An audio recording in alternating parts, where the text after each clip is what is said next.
Bismillahirrahmanirrahim. Assalamualaikum warahmatullahi wabarakatuh. Selamat siang semuanya. Waalaikumsalam warahmatullahi wabarakatuh. Siang, Mas. Oke. Pada kesempatan kali ini, izinkan saya untuk membuka sesi diskusi. Adapun diskusi dalam sesi kali ini, kami sudah ada teman-teman, diantaranya ada Mas Hamam sebagai moderator, Halo. ada Mas Sony sebagai peserta diskusi, dan juga Mbak Meli dan juga Mbak Junita. Untuk menghemat waktu, saya persilahkan kepada Mas Hamam untuk memandu diskusi pada sesi kali ini. Pada Mas Hamam dipersilahkan. Baik, terima kasih Mas Hafiz. Selamat siang semua teman-teman. Pada kesempatan kali ini saya akan membantu bagaimana jalannya diskusi kita. Nah, kemarin kan kita udah ngikutin pembelajaran APD 3 nih yang diisi oleh Ibu Eva Siti Husaifah, yaitu mengenai manajemen ASN dan Smart ASN. Nah, sekarang saya mau share video yang menggambarkan bagaimana best practice dan bad practice dari manajemen ASN ataupun Smart ASN. Pengurusan tanah sebagai aset berharga butuh serangkaian proses. Namun, bukan berarti harus selalu rumit dan lama. Agar kepengurusan tanah semakin lancar, Kementerian ATR BPN memulai program pendaftaran tanah sistematis lengkap. Sebuah upaya mengumpulkan dan memindai data tanah menggunakan aplikasi modern Survei Tanahku agar dapat diakses secara digital melalui aplikasi Gistaru, Sentuh Tanahku, dan Bumi. Kapanpun dan dimanapun. Lebih mudah, cepat, dan aman. Bersama-sama memperbaiki birokrasi, meningkatkan investasi, berkontribusi menggerakkan roda ekonomi melalui transformasi digital pertanahan dan tata ruang. Untuk mewujudkan layanan yang profesional, terpercaya, dan berkelas dunia di Kementerian ATR BPN. Dari video barusan yang saya tangkap, Kementerian ATR BPN melakukan inovasi dalam hal kepengurusan tanah. Kementerian ATR BPN melakukan transformasi digital dalam melakukan kegiatan pengumpulan data melalui aplikasi Survei Tanahku, di mana aplikasi tersebut bisa diakses menggunakan ponsel. Selain itu juga masyarakat dapat mengakses informasi mengenai pertanahan menggunakan aplikasi seperti tadi Gistaru, Sentuh Tanahku, dan Bumi. Dengan diterapkannya teknologi tersebut, maka akan mempermudah pemerintah maupun masyarakat karena semua kegiatan terkait pertanahan sudah terekam dalam satu sistem istilahnya. Kalau dikaitkan dengan materi yang dibawakan Ibu Eva kemarin mengenai Smart ASN, di mana Ibu Eva menyampaikan hal utama dari Smart ASN adalah salah satunya mengenai digital skill. Nah, setelah melihat dari video yang saya putarkan tadi, Mas Hafid, kira-kira ada nggak yang ingin dikomentari kaitannya dengan apa yang kita pelajari kemarin mengenai manajemen ASN ataupun Smart ASN? Mohon izin Mas Hamam, di sini saya mencoba untuk melakukan analisis menggunakan teknik mind mapping, di mana saya izin share screen ya Mas. Transformasi digital dibutuhkan 4 kelompok pilar, diantaranya kepemimpinan dan skill, kemudian roadmap dan komitmen, kolaborasi, dan juga sumber daya material maupun non-material. Di sini perlu untuk melakukan pengelolaan terhadap sumber daya utamanya ASN, di mana ASN ini perlu untuk diberikan pada posisi yang tepat, orang yang tepat, pada posisi yang tepat, dan waktu yang tepat. Jadi selain itu di sini juga perlunya skill terkait dengan IT maupun wawasan global yang menjadi indikator dari Smart ASN. Adapun pada roadmap dan komitmen di sini lebih kepada bagaimana caranya kementerian atau lembaga di sini menyusun peta jalan yang pas dan juga sesuai dengan tugas dan fungsinya masing-masing, dan juga menerapkan komitmen yang sungguh-sungguh sehingga roadmap atau peta jalan ini bisa terlaksana. Melakukan transformasi digital di sini perlu banyak pihak, tidak hanya misalkan hanya dari ATR saja, namun juga perlu kementerian lembaga lainnya, misalkan dari Kominfo, sehingga perlunya kolaborasi. Selain itu, kita juga perlu untuk menyiapkan sumber daya material, baik dari segi anggaran maupun perangkat yang sekiranya nantinya dibutuhkan. Mungkin begitu, Mas Hamam. Menarik sekali ya teman-teman apa yang disampaikan oleh Mas Hafiz barusan. Barusan Mas Hafiz menyebutkan ada 4 pilar. Yang pertama yaitu pilar kepemimpinan, yang kedua roadmap dan komitmen, yang ketiga adalah kolaborasi, dan yang terakhir adalah sumber daya. Kemudian dari Mbak Meli, apakah ada yang ingin ditambahkan terkait video yang saya tampilkan tadi, atau mungkin ingin menyangkal nih dari apa yang disampaikan oleh Mas Hafiz? Disilakan Mbak Meli.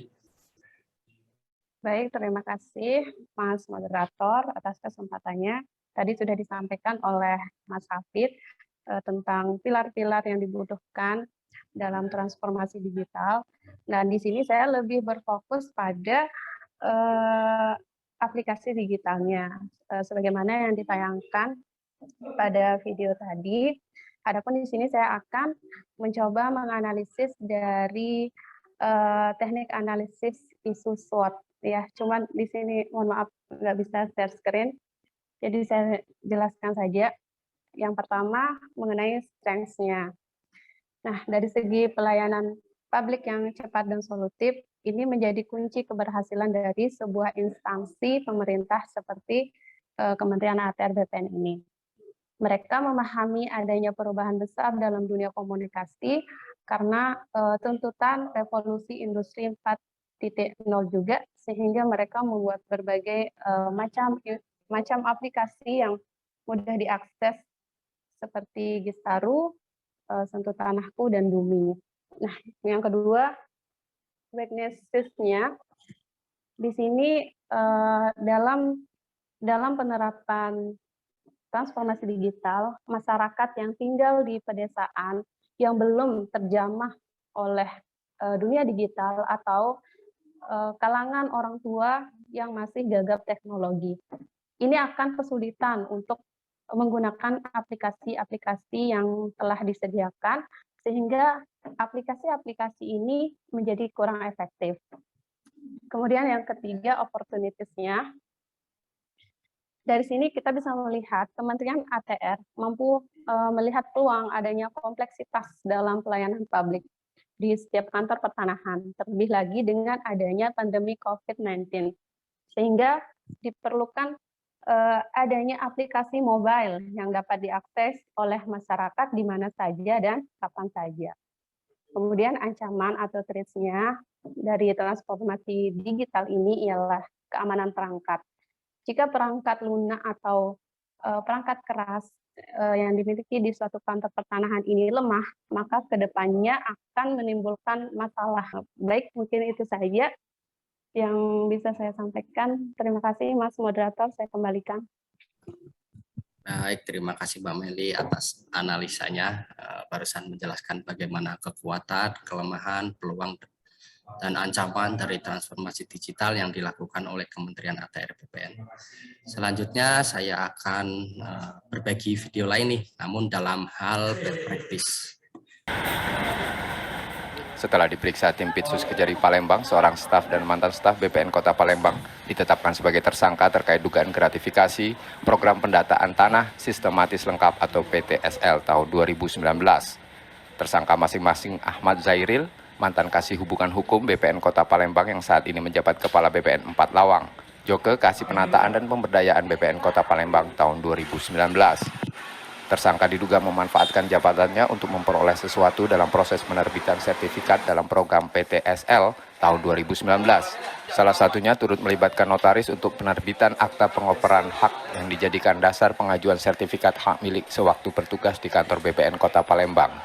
Nah, Dari video tersebut sangat disayangkan sekali ya teman-teman, ada oknum dari BPN yang melakukan tindakan pidana korupsi dalam bentuk gratifikasi. Hal ini tentunya mencoreng nama baik dari instansi BPN itu sendiri, serta mencerminkan bahwa oknum tersebut tidak memiliki nilai dasar ASN yang berakhlak. Berita tadi juga menyatakan bahwa tersangka pada saat PTSL 2019 menjabat sebagai kasih hubungan hukum BPN Kota Palembang. Namun saat dilakukan penangkapan sekarang ini, beliau justru sudah menjadi kepala kantor pertanahan 4 Lawang. Jika dikaitkan dengan materi Ibu Eva, yaitu mengenai manajemen ASN, di mana dalam pengelolaan ASN menggunakan sistem merit, seharusnya sebelum ASN tersebut mendapat jenjang karir yang lebih tinggi, perlu ditinjau terlebih dahulu bagaimana track record-nya, baik dari segi kompetensi, kualifikasi, hingga integritas dari ASN tersebut. Gimana Mbak Junita, apakah sependapat dengan saya? Baik, izin menanggapi. Terima kasih kesempatannya kepada Mas Moderator ya. Saya akan mencoba menambahkan tanggapan saya dari video yang sudah diputarkan tadi. Seperti yang sudah kita pelajari sebelumnya di agenda 3, kalau Smart ASN itu tidak hanya sebatas transformasi digital dan literasi digital saja. Melainkan kita sudah mempelajari dari Ibu Eva bahwa ada indikator lain, diantaranya integritas, nasionalisme, profesionalisme, berwawasan global, menguasai IT, berjiwa hospitality, berjiwa entrepreneur, serta memiliki jaringan luas. Kasus dugaan gratifikasi ini tuh merupakan contoh yang bertentangan dengan Smart ASN, karena kedua ASN tersebut memanfaatkan jabatannya dalam program PTSL untuk memperoleh suatu kepentingan pribadi. Hal tersebut tidak sesuai dengan indikator Smart ASN, terutama pada poin integritas, profesionalisme, serta berjiwa hospitality. Terkait dampaknya, mungkin dari kejadian tersebut ini bisa menyebabkan menurunnya kepercayaan publik. Masyarakat akan menganggap bahwa pelayanan menjadi menurun kualitasnya dan tidak objektif karena mendahulukan pemohon yang memberikan gratifikasi. Selanjutnya, gratifikasi ini juga menjadi potensi ke depannya akan perbuatan korupsi di hari kemudian. Adapun rekomendasi yang bisa saya sampaikan, diantaranya adalah mendukung transformasi digital atau percepatan sistem pemerintahan berbasis elektronik, yaitu dengan cara optimalisasi penggunaan pelayanan publik yang serba online. Hal ini juga tertuang pada Peraturan Presiden Nomor 95 Tahun 2018 tentang Sistem Pemerintahan Berbasis Elektronik atau SPBE. Rekomendasi lain yang bisa saya berikan yaitu penguatan kembali nilai-nilai berakhlak bagi seluruh ASN dan diberikan pemahaman kepada setiap ASN bahwa core value ASN berakhlak ini bukan sekadar formalitas. Mungkin itu saja.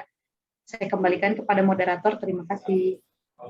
Baik, saya sangat setuju dengan apa yang disampaikan oleh Mbak Junita, bahwasanya dengan adanya kasus ini akan mencoreng nama instansi dan juga menurunkan kepercayaan publik terhadap pelayanan pertanahan.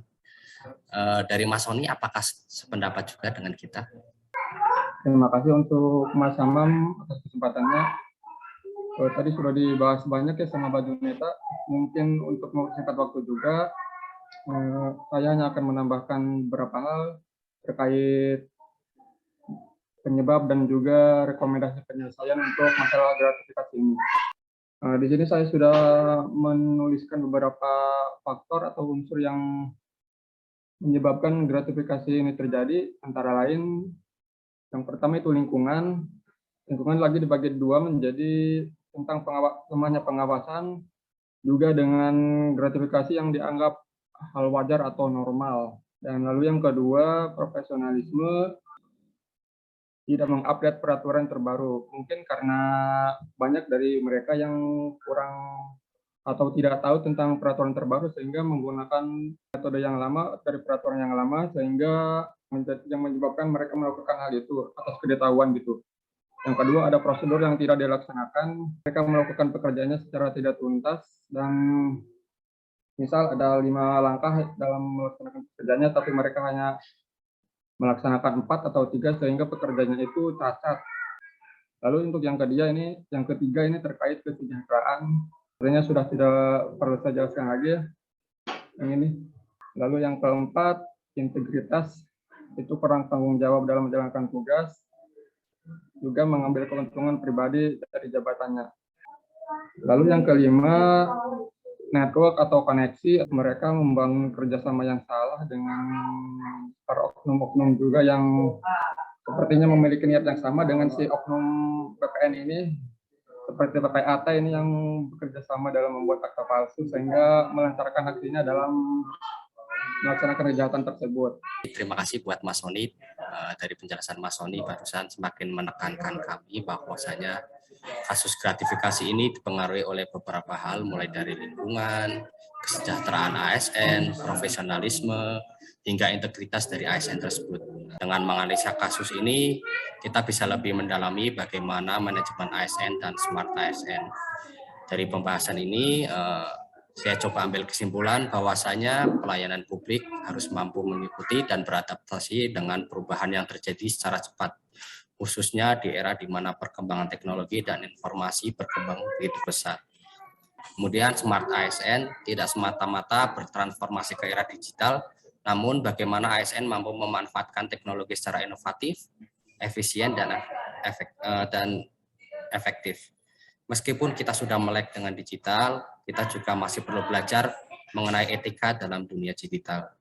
Kemudian kode etik dan core value ASN harus dipegang teguh oleh setiap ASN guna menghindari kasus bad practice bagaimana di video sebelumnya. Kita sebagai ASN perlu menginternalisasi nilai-nilai berakhlak guna menciptakan world class governance. Sekian kesimpulan yang bisa saya ambil. Saya kembalikan lagi ke Mas Hafiz. Monggo Mas Hafiz. Ya, terima kasih Mas Hamam, dan juga terima kasih kepada teman-teman semua yang sudah mau berbagi terkait dengan pengetahuannya dan juga gagasannya. Baik, semoga diskusi pada siang hari ini bisa bermanfaat bagi teman-teman semua yang menonton video ini. Kurang lebihnya kami mohon maaf. Wabillahi taufiq wal hidayah. Wassalamualaikum warahmatullahi wabarakatuh. Terima kasih teman-teman semua. Sampai jumpa lagi. Waalaikumsalam. Terima kasih semuanya.